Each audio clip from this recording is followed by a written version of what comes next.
కళ్యాణ లక్ష్మి షాదీ ముబారక్ పథకాలను కొనసాగించాలని డిమాండ్ చేస్తూ నాగర్ కర్నూలు జిల్లా కల్వకుర్తి ఆర్టీఓ కార్యాలయం ముందు బీఆర్ఎస్ ధర్నాకు దిగింది. రైతు బీమా పథకాన్ని కొనసాగించాలని నిరసన తెలిపింది. ఈ కార్యక్రమంలో మాజీ MLA Jaipal Yadav, municipal chairman Yadma Satyam సహా పలువురు బీఆర్ఎస్ నాయకులు హాజరయ్యారు. కేసీఆర్ ప్రవేశపెట్టిన సంక్షేమ పథకాలపై కాంగ్రెస్ ప్రభుత్వం కుట్ర చేస్తోందంటూ ఆరోపించారు. పేదల సంక్షేమానికి ఉపయోగపడుతున్న పథకాలను ఎలాంటి ఆటంకాలు లేకుండా కొనసాగించాలని డిమాండ్ చేస్తూ కాంగ్రెస్ ప్రభుత్వానికి వ్యతిరేకంగా నినాదాలు హోరెత్తించారు.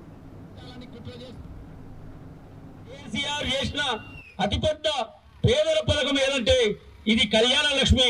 రైతులకు రైతు బంధు, ఆ రైతు బంధు ఎగొట్టిన ఈ కాంగ్రెస్ ప్రభుత్వం ఈ కళ్యాణ లక్ష్మి ఏదో విధంగా ఎగొట్టే ఆలోచనతోన ఈ కార్యక్రమం నిర్వహిస్తుంది ప్రభుత్వం.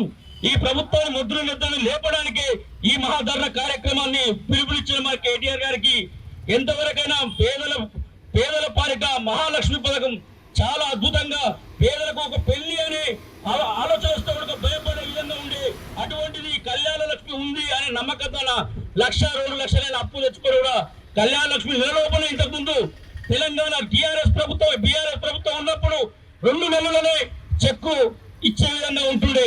ఈ రోజు ఎమ్మెల్యే కూడా సంతకం పెట్టాడు. పేదలకు జోలి కాదు, కాంగ్రెస్ కార్యకర్తలకు మాత్రమే సంతకం పెడతాడు కళ్యాణ లక్ష్మి. ఇటువంటి ధర్నా కార్యక్రమాలు చేస్తే మొన్ననే మన జయపరణ మీద, మిత్రులు విజయ్ వీళ్ళందరి మీద 40 మంది మీద పేదల కోసం ప్రజల కోసం కార్యక్రమం చేస్తే ఈ పోలీసులు ఎఫ్ఐఆర్ చేసి కేసులు నమోదు చేస్తున్నారు. ఒంగూరులో రైతుల పక్షాన ధర్నా చేస్తే మా మీద 5 మంది మీద కేసు చేయడం జరిగింది. అదే పోలీసులు మాకు పర్మిషన్ ఇచ్చారు, మీకు పర్మిషన్ ఇవ్వలేదని చెప్పిన తర్వాత మా మీద కేసు బుక్ చేశారు. అలాంటి ప్రభుత్వం ఈ కాంగ్రెస్ ప్రభుత్వం ఎంతో కేసులు పెట్టి భయం భ్రాంతులు చేయాలని, ఎవరైతే యాక్టివ్ ఆర్గనైజ్ చేస్తున్నారో వాళ్ళ మీద కేసులు పెడితే భయపడతారని దురుద్దేశంతో ఈ కాంగ్రెస్ ప్రభుత్వం ఆలోచన చేస్తుంది. ఎన్ని కేసులకైనా ఎన్నికల లేదు, పేదల పక్షాన పోరాటం చేయాల్సిందే. మళ్ళీ